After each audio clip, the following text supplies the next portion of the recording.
Shalom jemaat Tuhan. Shalom. Masih ada sukacita? Kita semua bersukacita, amin. Karena kelahiran Tuhan, kita boleh merasakan kasih Tuhan.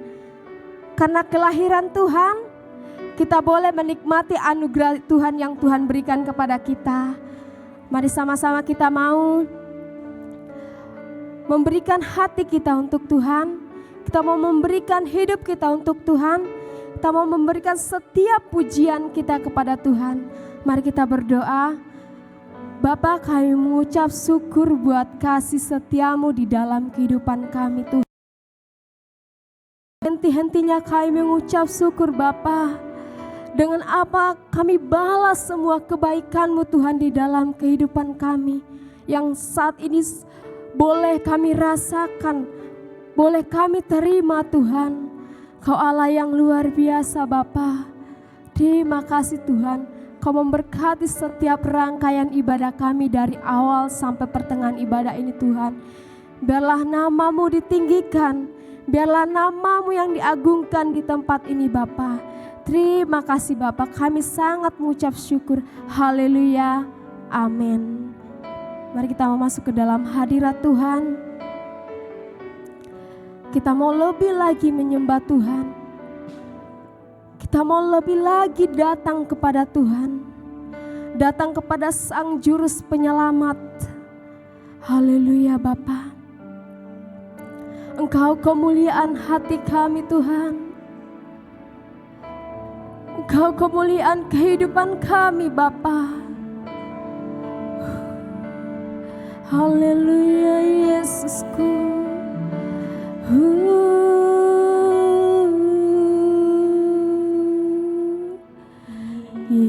Yesus, kemuliaan-Mu pulihkan hatiku.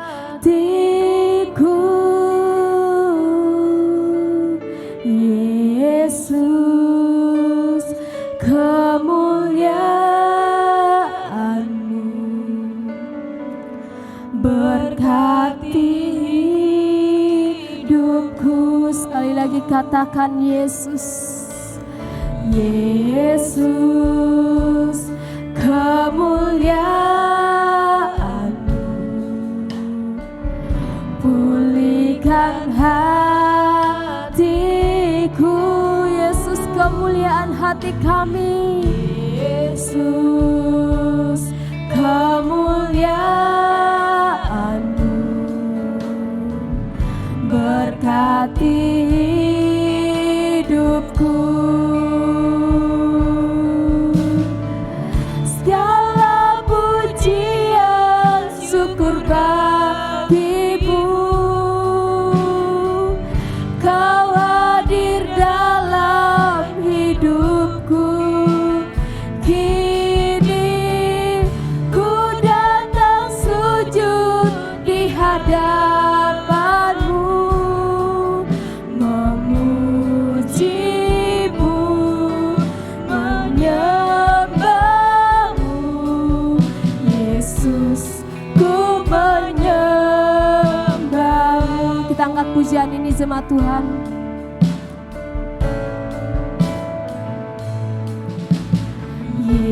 Yesus, kemuliaan-Mu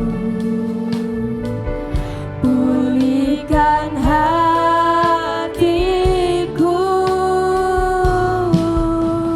Yesus, kemuliaan-Mu berkati hidupku. Segala pujian syukur bagi-Mu. Kau hadir dalam hidupku. Kini ku datang sujud di hadapan-Mu,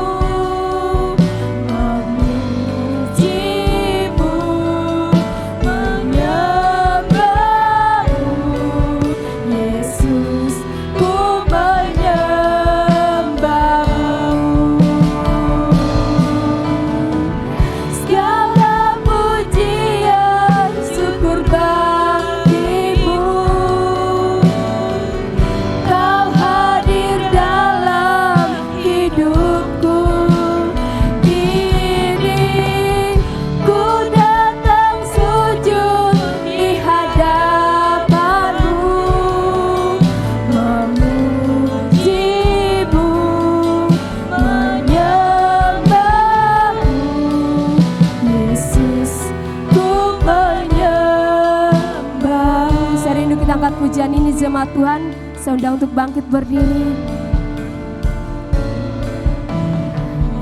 Yesus, kemuliaan-Mu, pulihkan hatiku, pulihkan hati kami Tuhan. Yesus, kemuliaan-Mu, berkati hidupku. Segala pujian syukur bagimu, Kau hadir dalam hidupku. Kini ku datang sujud di hadapan-Mu, memuji-Mu, menyembah-Mu. Yesus, ku menyembah-Mu.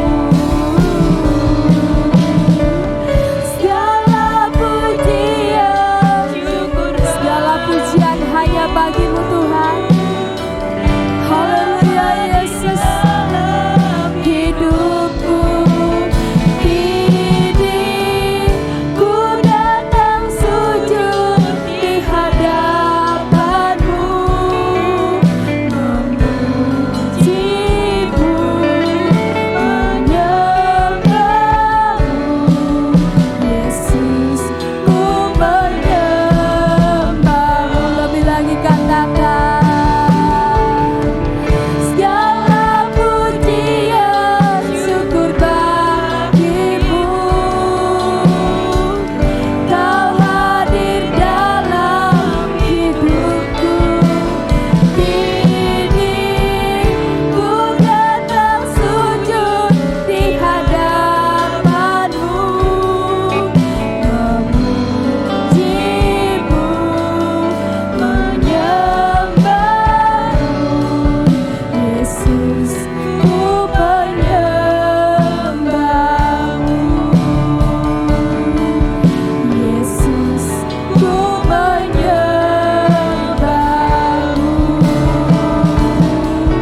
Yesus, ku menyembah-Mu. Haleluya. Segala pujian bagi-Mu Tuhan. Haleluya.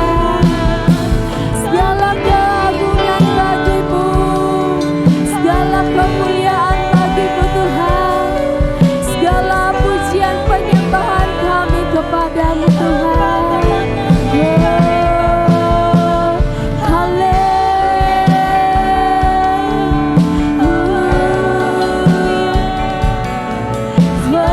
Saja bagi-Mu.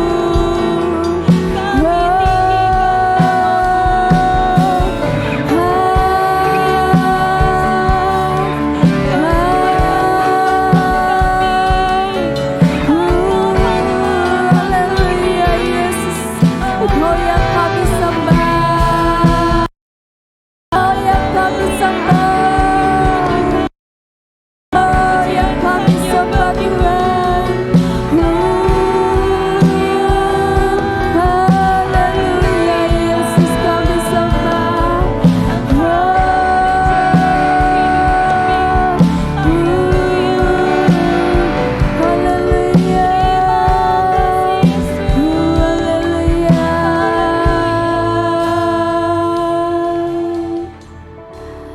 Ku ingin tetap di sini, menikmati bait kudus-Mu. Ku ingin tetap di sini dan memandang indah wajah-Mu.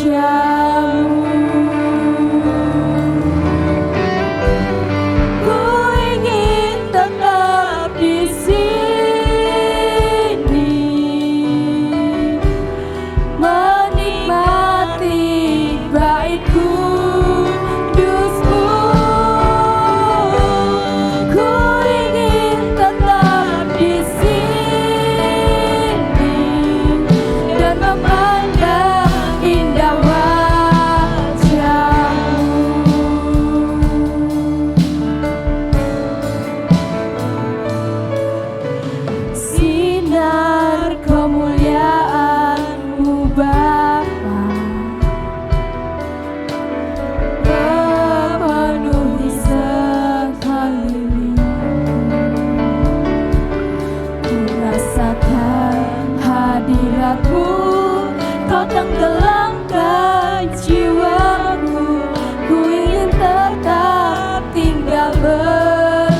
Kami mau tetap di sini Tuhan Yesus.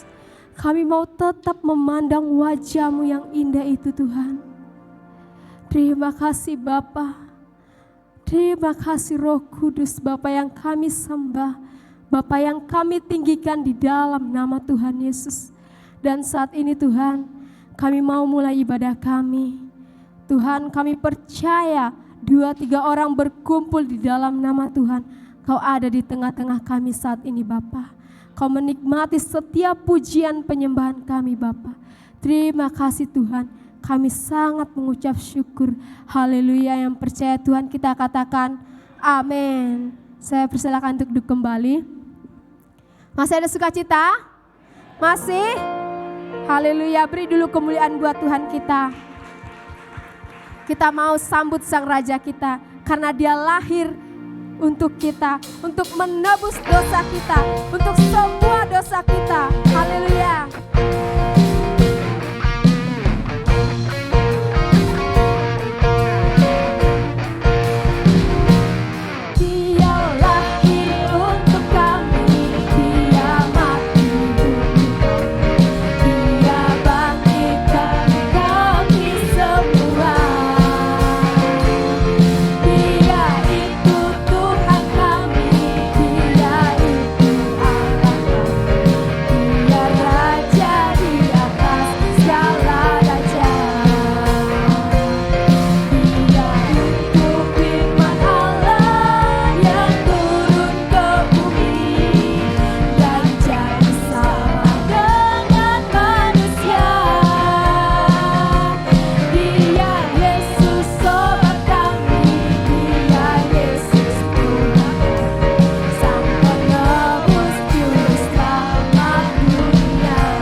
Sudah merayakan kelahiran Tuhan Yesus. Jadi kita harus bersukacita, amin.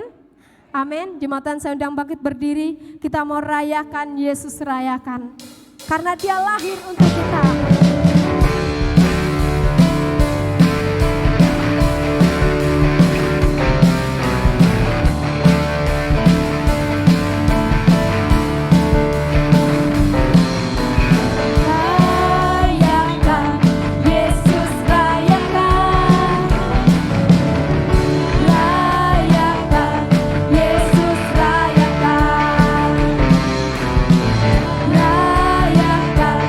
Yesus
Kita mau angkat pujian kita, sukacita surga. Kita mau terima sukacita surga, amin? Amin. Meskipun banyak masalah, meskipun banyak persoalan, kita harus tetap bersukacita. Kita angkat pujian ini, terima sukacita surga.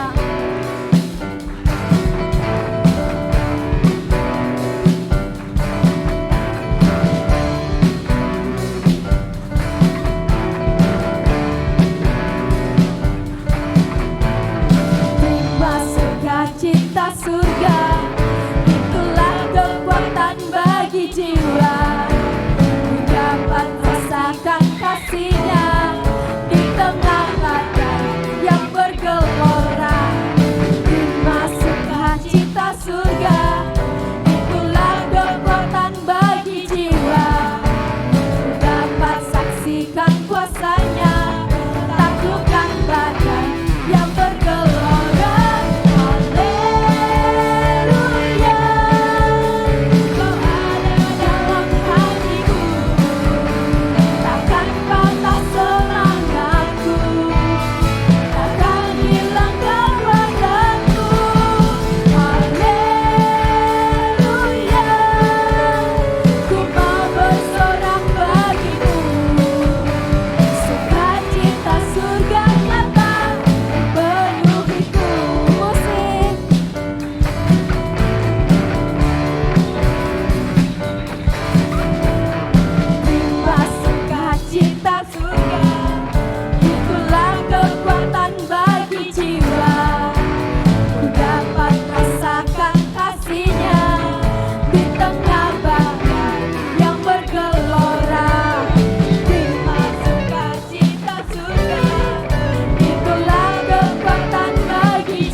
Kembali jemaat Tuhan yang dikasih oleh Tuhan, tiba saatnya kita mau menerima bagian yang terbaik oleh Tuhan.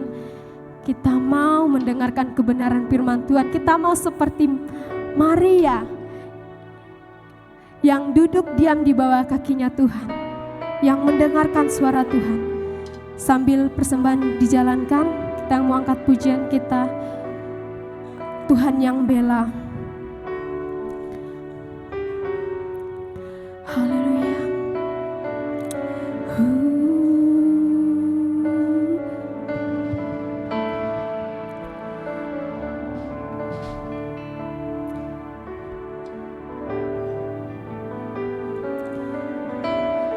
Di dalam segala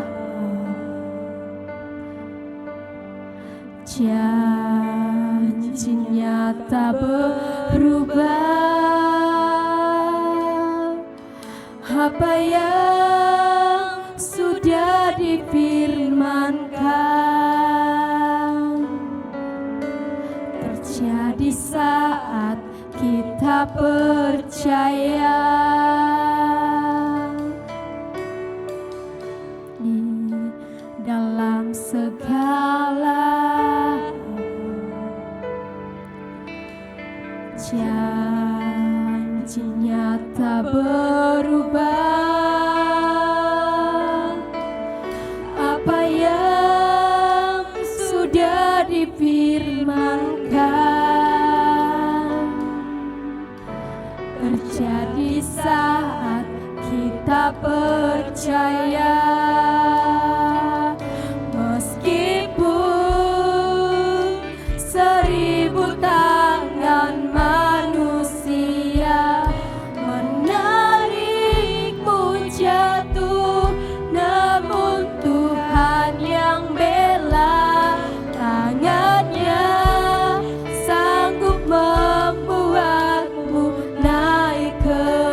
Percayalah Tuhan yang bela. Kita angkat pujian ini.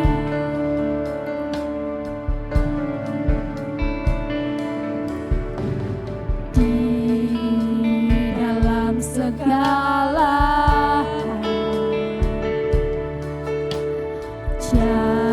janji Tuhan tidak pernah berubah. Haleluya. Apa yang sudah difirmankan terjadi saat kita percaya. Meskipun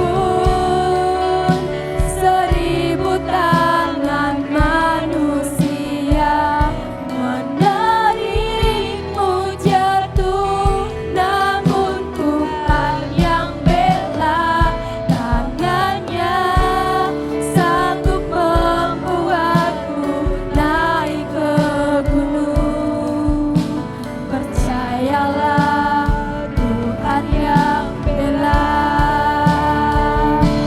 Meskipun seribu tangan manusia menarikmu jatuh, namun Tuhan yang bela. Tangannya sanggup membuatmu naik ke gunung. Percayalah Tuhan yang bela. Jemaat Tuhan sedang berbangkit berdiri, kita menghormati firman Tuhan. Seribu tangan untuk penanya firman Tuhan, seserahkan kepada hamba-Nya. Namun Tuhan yang bela. Tangannya sanggup membuatmu naik ke gunung. Percayalah Tuhan yang bela. Percayalah Tuhan yang bela. Percayalah Tuhan yang bela.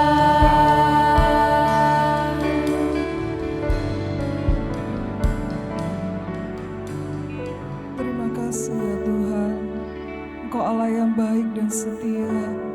Engkau tidak pernah meninggalkan kami.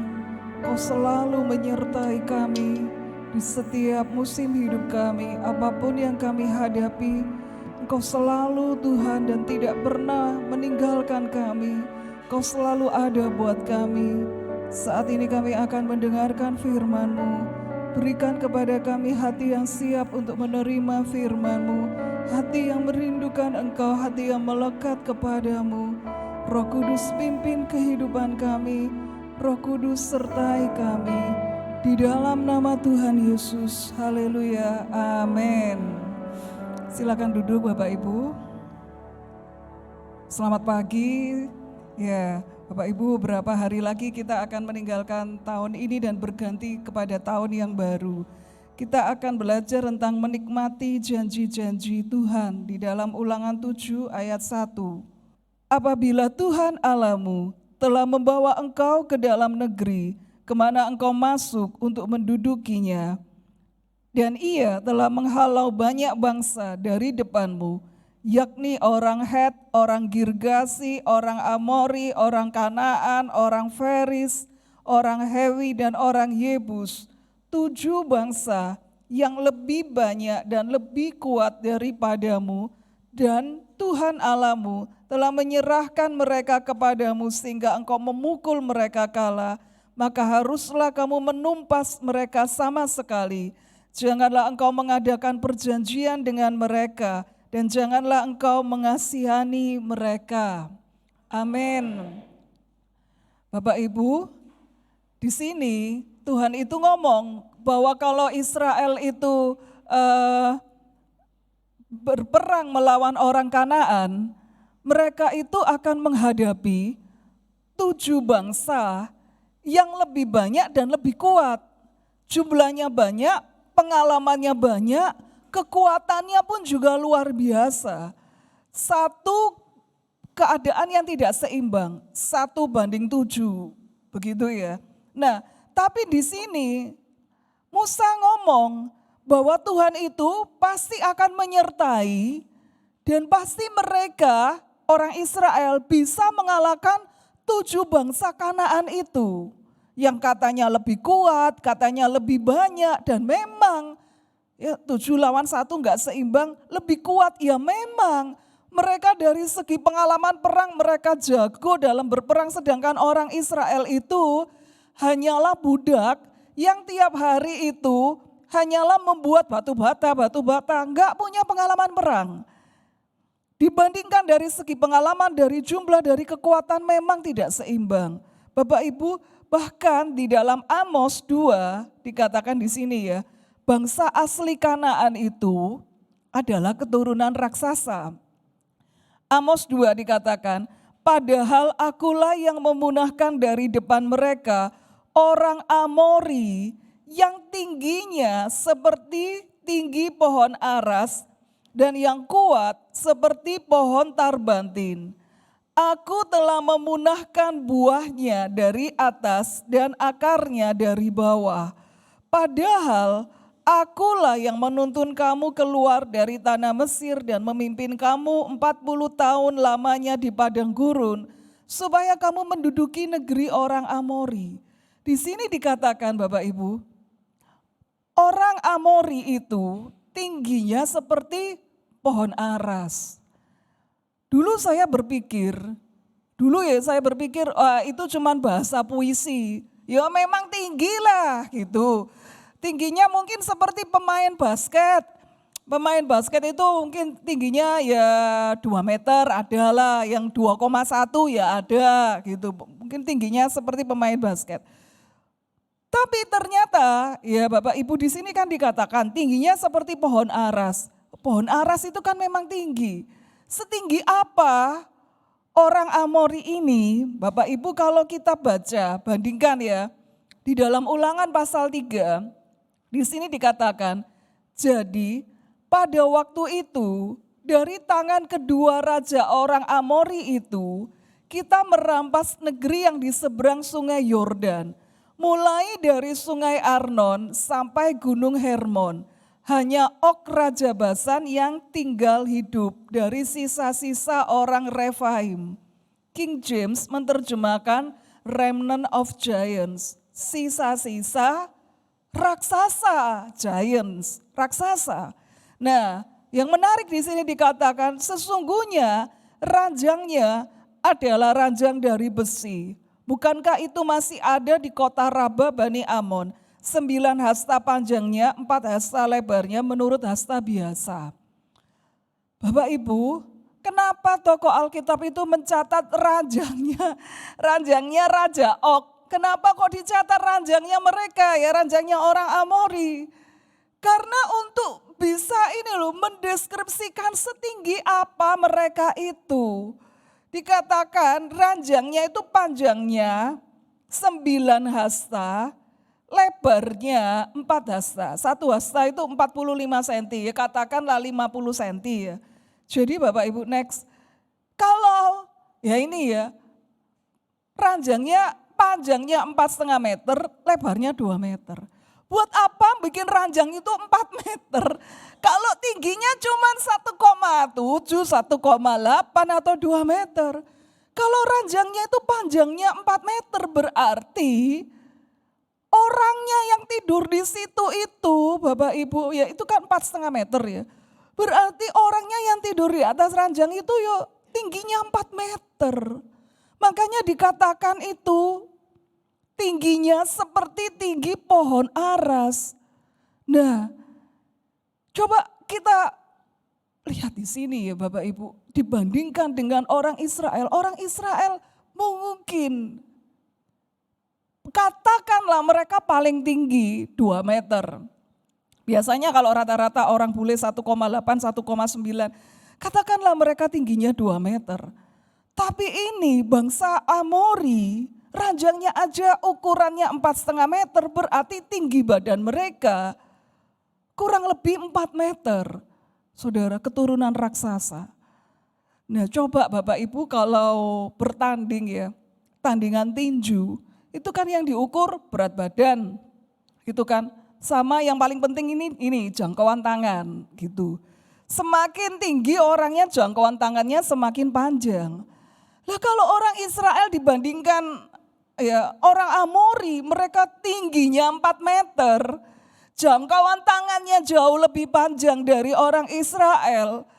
Kemudian dari segi jumlah mereka itu lebih banyak, saudara. Makanya waktu zamannya Musa mereka ketakutan dan mereka memberontak sama Tuhan. Mereka tidak mau perang karena apa? Belum perang aja bayangkan udah ngeri. Tuhan, mereka itu jangkauan tangannya 2 kalinya kita. Mereka tingginya 2 kalinya kita. Kita ini apalah dibandingkan dengan itu raksasa. Saudara, tapi sebesar apapun raksasa yang mereka hadapi, Musa ngomong, Tuhan pasti akan menyerahkan mereka ke dalam tanganmu. Kamu pasti menang.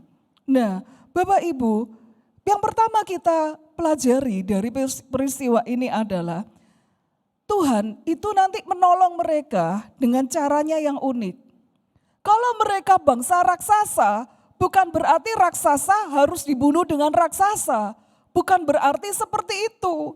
Mungkin orang Israel berpikir ya, nanti setelah 40 tahun kemudian, mungkin orang Israelnya yang tinggi badannya tambah tinggi sehingga seimbang dengan mereka. Atau mungkin orang Kanaan yang asalnya tinggi setelah 40 tahun tingginya menyusut sehingga jadi seimbang. Ya enggak juga. Sama, mereka tetap raksasa, mereka tetap tingginya itu 4 meter, orang Israel ya tetap tingginya ya standar. Terus caranya mereka menang itu gimana? Caranya Tuhan nolong mereka itu seperti apa? Sekali lagi saya ulangi, bukan berarti raksasa harus dibunuh dengan raksasa. Yosua 2:4 mengatakan, kemudian aku melepaskan tabuhan mendahului kamu, dan binatang-binatang ini menghalau mereka dari depanmu, seperti kedua raja orang Amori itu. Sesungguhnya bukan oleh pedangmu dan bukan pula oleh panahmu. Demikianlah aku berikan kepadamu negeri yang kamu peroleh tanpa bersusah-susah dan kota-kota yang tidak kamu dirikan, tetapi kamulah yang diam di dalamnya, juga kebun-kebun anggur dan kebun-kebun zaitun yang tidak kamu tanami, kamulah yang makan hasilnya. Ini loh Bapak Ibu, raksasa tadi yang tingginya 4 meter, itu sama Tuhan dikalahkan bukan dengan pedang, bukan dengan pedang, bukan dengan tombak, bukan dengan panah, tapi dengan binatang kecil ini namanya tabuhan. Kalau Bapak Ibu lihat di internet, tabuhan itu adalah tawon, sejenis tawon tapi raksasa. Besarnya 5 cm, 5 cm setengah. Kalau tawon kan kecil, kalau tabuhan ini 5 cm lah. Tapi bedanya dengan tawon adalah kalau tawon lebah itu agresif, paling agresif kan tawon. Tawon itu agresif, menyerang. Tapi kalau tabuhan itu bukan serangga yang agresif, enggak. Bapak Ibu, kalau dia sangat kepepet banget, dia diserang, baru dia mempertahankan diri. Jadi bukan dia yang menyerang, kalau dia nggak diganggu gitu ya, kalau dia nggak sampai kepepet, dia tidak akan melakukan serangan. Itulah tabuhan. Ini serangga yang nggak agresif, oleh Tuhan dibuat agresif. Serangga yang hanya 5 cm itu dibandingkan dengan raksasa yang 4 meter, saudara, kan nggak sesuai. Tapi di sini ayat 12 katakan, aku akan melepaskan tabuhan mendahului kamu, dan binatang-binatang ini menghalau mereka dari depanmu. Loh ini loh Bapak Ibu, caranya Tuhan nolong orang Israel dari raksasa itu adalah melepaskan ini, tabuhan ini. Bapak Ibu, kadang-kadang kita berpikir ya, Tuhan, aku perlu sesuatu Tuhan untuk bisa melakukan sesuatu yang luar biasa.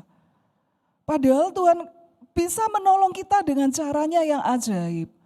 Mungkin kita merasa, Tuhan, aku perlu berkat yang besar, aku perlu modal yang besar Tuhan. Kalau cuma segini toh nggak bisa.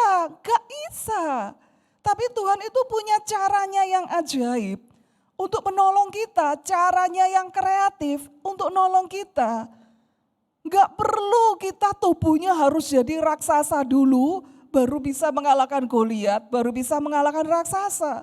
Tuhan itu bisa pakai cara yang kecil seperti ini, melepaskan tabuhan untuk membunuh raksasa.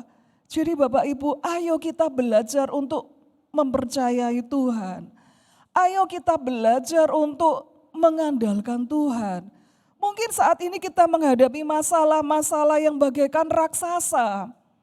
Gak seimbang, dari segi apapun gak seimbang. Tapi kita mau belajar percaya sama Tuhan.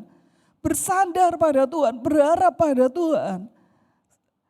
Tuhan bisa pakai caranya yang ajaib untuk menolong kita. Untuk melepaskan kita, untuk memberi pertolongan. Belajarlah untuk bersandar pada Tuhan, untuk percaya. Saudara, bekerja ya kerja semaksimal mungkin. Tapi selain kita bekerja, Bapak Ibu, kita mau untuk mengandalkan Tuhan, kita mau untuk bergantung pada Tuhan. Tuhan yang memberi kita hikmat sehingga kita bisa menjalani hidup ini. Saudara, sekali lagi Tuhan bisa melakukan cara-cara yang kreatif untuk menolong kita, anak-anaknya. Sebab itu jangan putus asa. Jangan putus asa, jangan merasa bahwa Tuhan itu gak setia.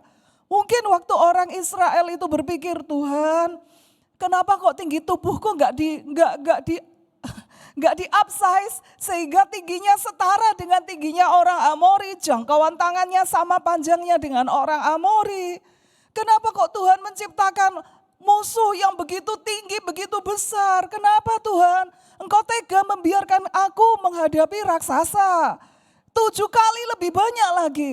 Tapi Bapak Ibu, di sini Tuhan itu ingin umatnya itu belajar percaya, mau sehebat apa musuhmu, mau setinggi apa, mau sebanyak apa, kalau kita berperang bersama dengan Tuhan, kita pasti menang dengan caranya Tuhan yang ajaib. Ini yang pertama. Saudara, yang kedua, Tuhan itu berjuang bersama dengan kita. Kita enggak berperang sendiri, tapi Tuhan bersama-sama dengan kita. Bapak Ibu, kita akan merayakan Natal. Ya, merayakan Natal, Yesus itu adalah raja, ya, raja. Nah, kata raja itu bahasa Ibraninya melek. Bukan melek ya, melek gitu. Nah, melek. Saya lupa enggak bawa pointer, melek ya. Nah, dari kata melek itu akar katanya lak gitu ya. Hurufnya itu kan dari kanan ke kiri. Dari kanan ke kiri gitu ya. Nah, jadi dari hurufnya dikurangi 1 itu jadi lak gitu. Saudara, itu artinya berjalan.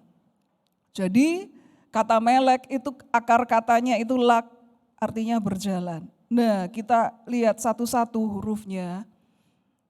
Bapak Ibu, huruf pertama itu huruf mem, gambarnya seperti itu. Dulunya Bapak Ibu kan saya pernah ngomong ya, huruf Ibrani itu kan sama kayak huruf Cina, kayak tulisan di Mesir itu gambar-gambar gitu ya, gambar bermakna. Huruf mem yang artinya itu yang kuat itu dulu gambarnya itu air, artinya itu yang kuat. Huruf kedua itu huruf lamek, itu seperti tongkat gini ya. Gambarnya dulu gambarnya itu kayak tongkat gitu.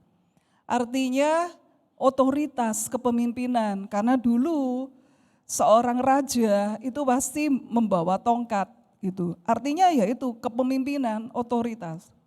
Nah, huruf yang terakhir, huruf kaf, itu seperti telapak tangan gini.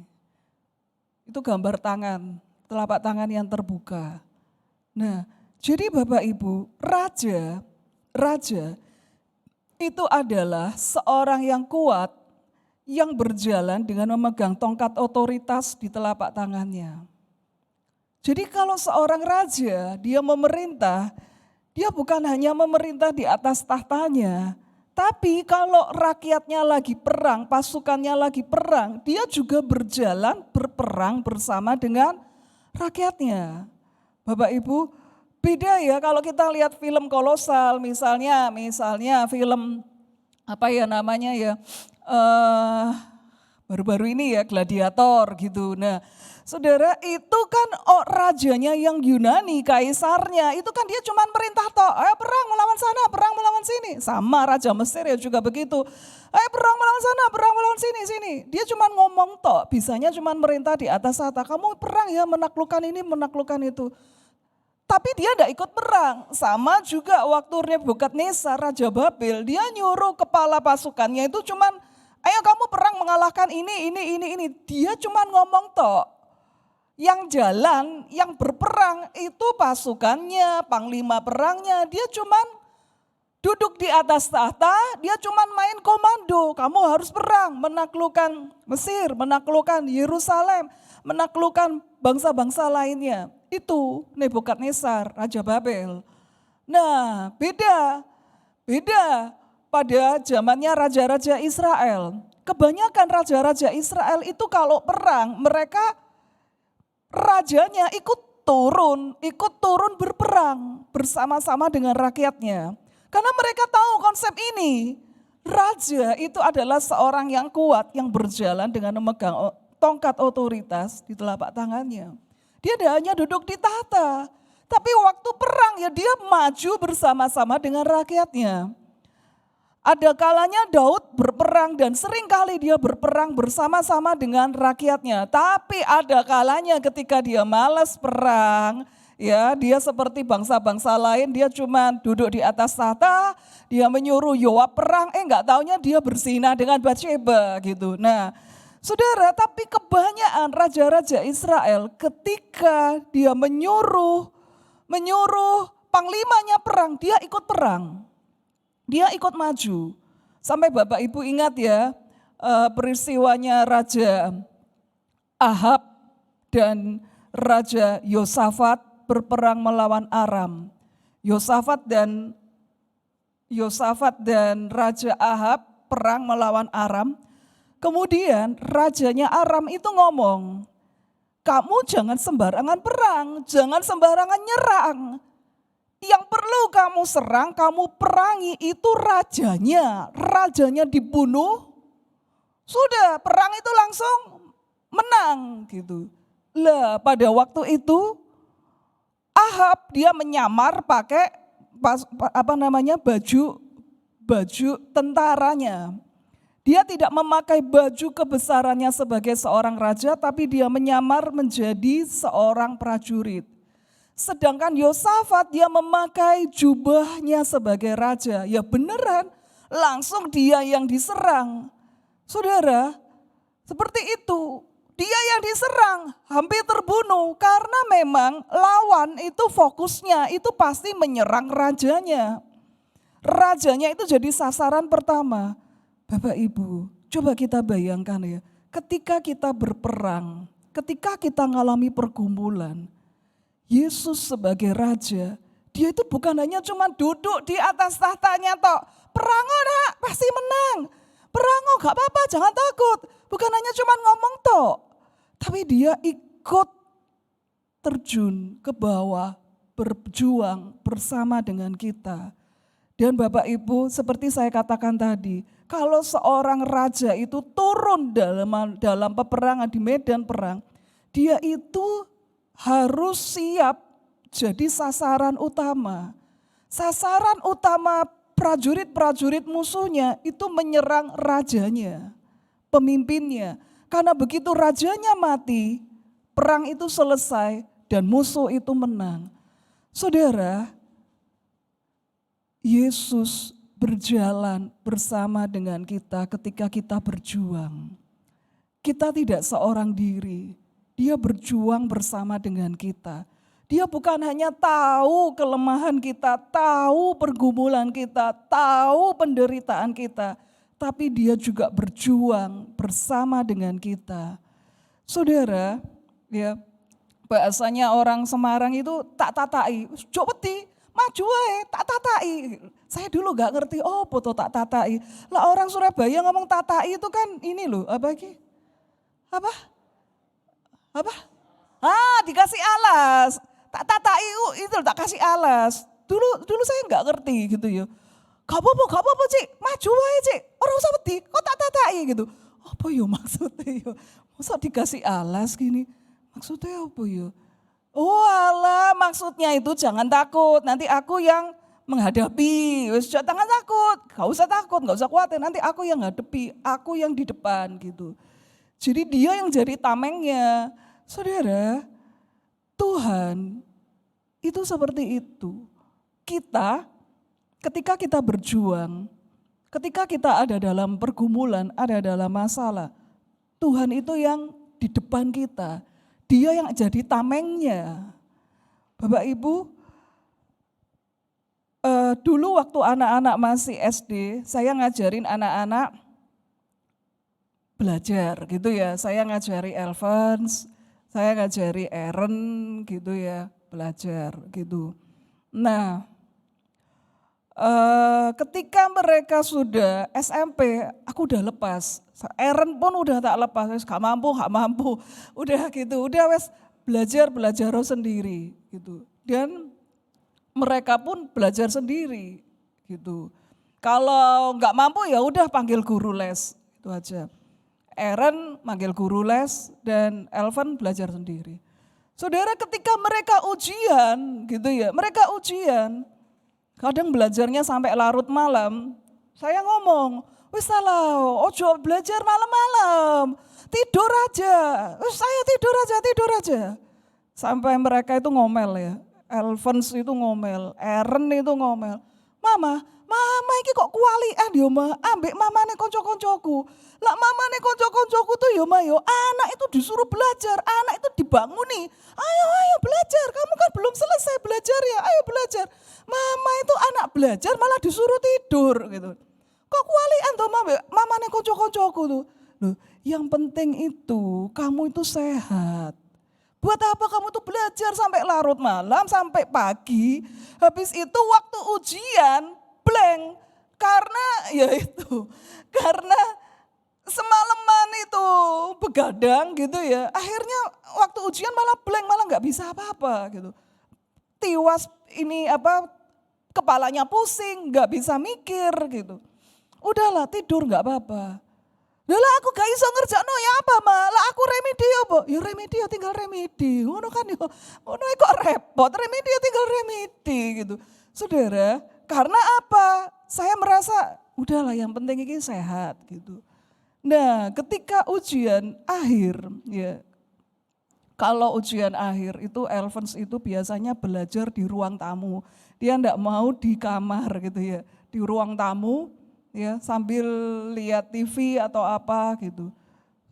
Udah tak suruh tidur gak mau tidur. Dan saya itu orang pagi, dia orang malam. Jadi saudara saya kalau udah jam 10 itu bateraiku udah mulai redup gitu.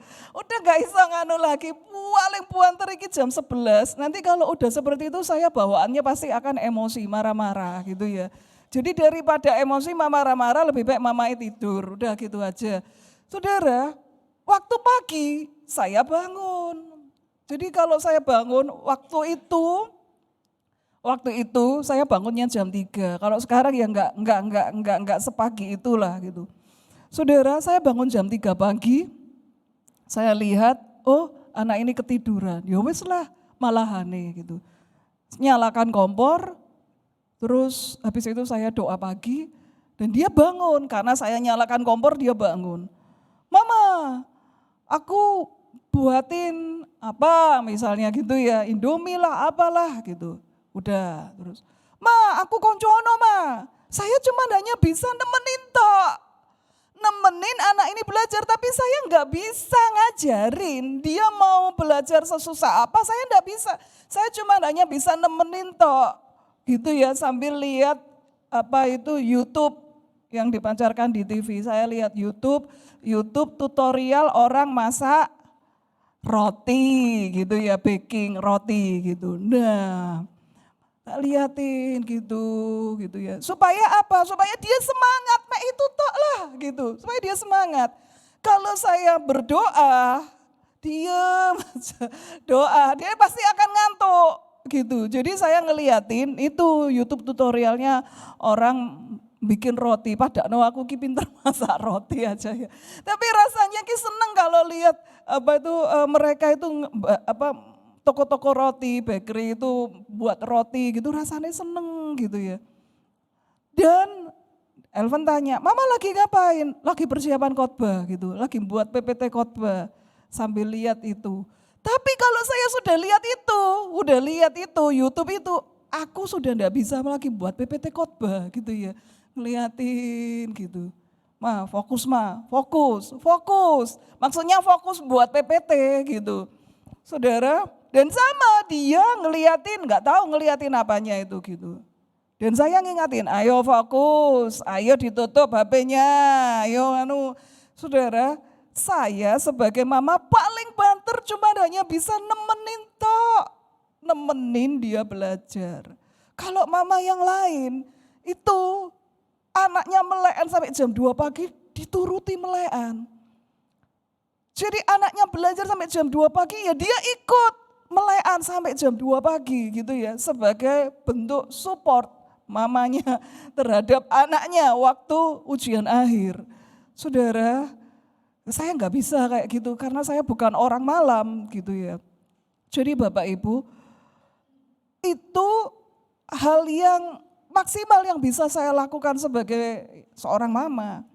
Tuhan itu bukan hanya menyertai kita gitu ya, bukan hanya cuman ngomong, oh kamu pasti bisa, bukan hanya cuman ngomong gitu toh.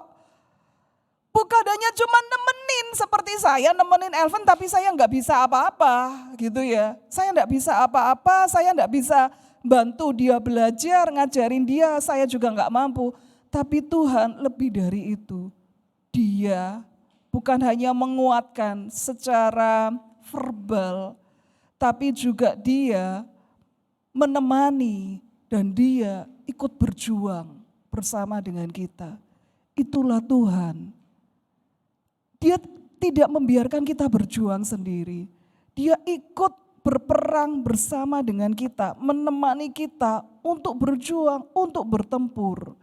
Saudara, ayat Ulangan pasal 20 mengatakan, dengan berkata kepada mereka, dengarlah hai orang Israel, kamu sekarang menghadapi pertempuran melawan musuhmu. Janganlah lemah hatimu, janganlah takut, janganlah gentar, dan janganlah gemetar karena mereka. Sebab Tuhan Allahmu, dialah yang berjalan menyertai kamu untuk berperang bagimu, melawan musuhmu dengan maksud memberikan kemenangan kepadamu. Ini loh Bapak Ibu. Ketika orang Israel itu perang, imamnya itu ngomong seperti ini. Jangan gentar, jangan gemetar, jangan takut. Tuhan itu berjalan menyertai kamu, dia berperang bagimu, melawan musuhmu dengan maksud memberi kemenangan kepadamu. Tuhan itu berjalan di depan kita, menyertai kita, memberi kita kemenangan. Saudara, jadi dia bukan hanya cuma ngomong toh, bukan hanya cuma merintah toh, ayo maju perang sana, gak usah takut. Tapi dia hanya duduk di tahta, enggak. Dia turun ke bawah, dia berjalan bersama-sama dengan kita, berjuang bersama-sama dengan kita. Ya itu tadi, istilahnya orang Semarang katakan, tak tatai gitu ya. Ayo, aku jadi tamengnya gitu loh, tak hadapi, aku jadi tamengnya gitu. Saudara, itu Tuhan kita, Allah kita. Dia adalah Allah yang kreatif untuk menolong kita. Dan dia juga adalah Allah yang peduli, yang berjalan bersama dengan kita. Kita sampai pada kesimpulan. Bapak Ibu, Sebesar apapun raksasa permasalahan dalam hidup kita, Tuhan itu pasti menolong. Tuhan tidak akan membiarkan kita. Dan Dia menolong dengan caranya yang kreatif. Jangan kita mendikte Tuhan harus menolong kita dengan cara A, B, C, menurut logika kita. Dan yang kedua, Tuhan itu akan menyertai, Dia akan berperang bersama-sama dengan kita. Amin firman Tuhan, mari sama-sama kita bangkit berdiri.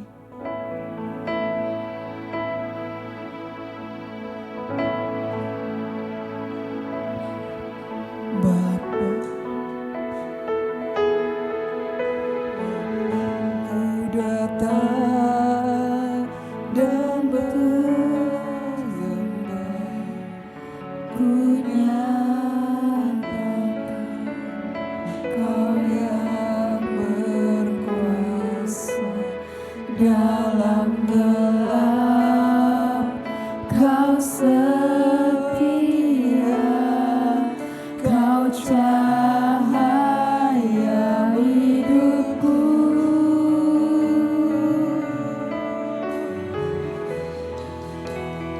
Kau kuatkan aku bertahan, Kau harapan dalam kesesatan, Kau buktikan kesetiaan-Mu Tuhan, Engkau Allah Immanuel.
tantangan yang hebat, permasalahan yang luar biasa. Tetapi Tuhan, tangan-Mu yang akan senantiasa menyertai kami.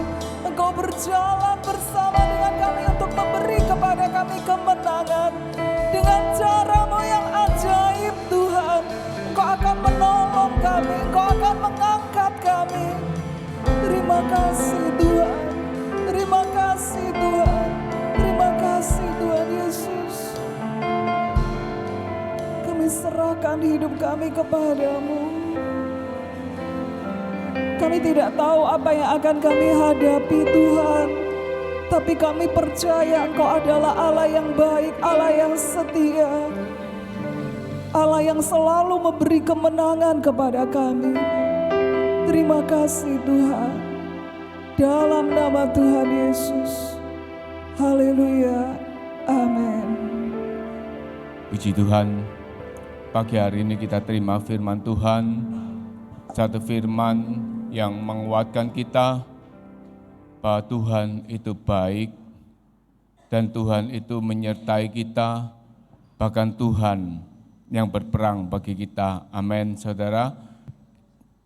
Kita berterima kasih kepada Pastor Teresia yang menyempatkan diri untuk datang ke Surabaya dan juga untuk memberkati kita dengan firman-Nya pagi hari ini.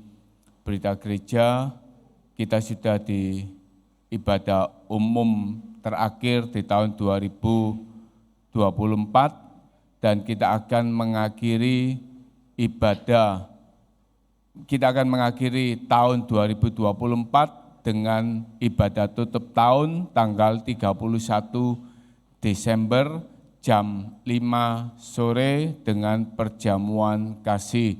Jadi hari Selasa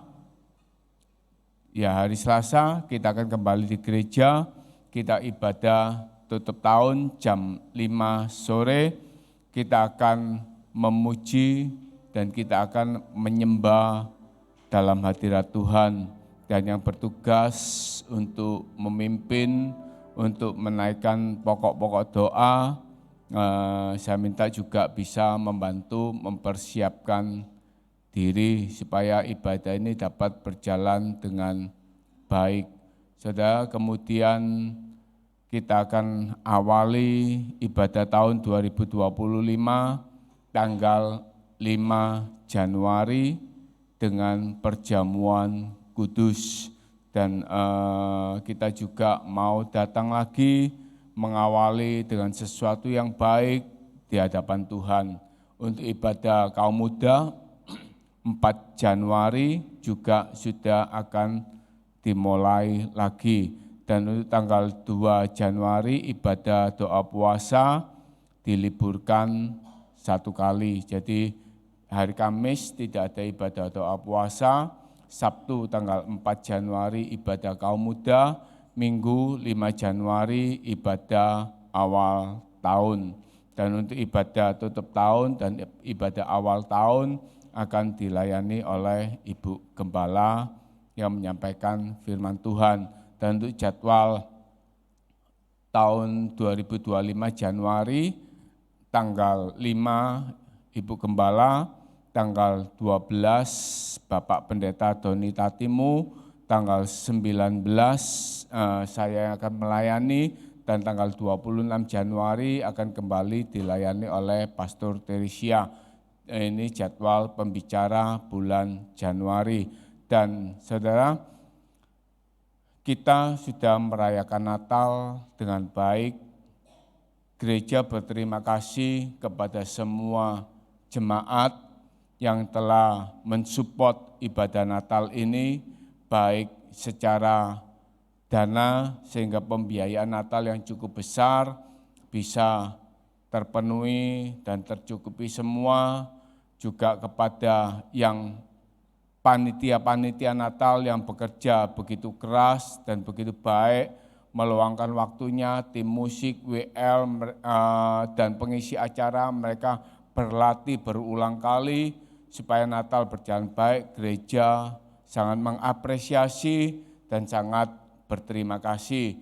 Dan bagi jemaat yang tidak hadir, jemaat dapat mengikuti ibadah Natal ini melalui YouTube GPDI Sion Permai. Silakan dibuka dan bisa menikmati ibadah Natal di gereja kita. Dan saya melihat rekaman di YouTube itu sesuatu yang baik, sesuatu yang juga memberkati. Demikian pengumuman yang saya sampaikan, saya kembalikan kepada WL. Puji nama Tuhan, kita sudah mendengarkan kebenaran firman Tuhan, kita sudah diberkati oleh hamba-Nya, dan tiba saatnya kita mau mengakhiri ibadah kita dan memberikan persembahan. Kita mengangkat pujian, dengan apa akan kubalas segala kebaikan Tuhan.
Glory bagi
Syukur, terima kasih Tuhan, terima kasih.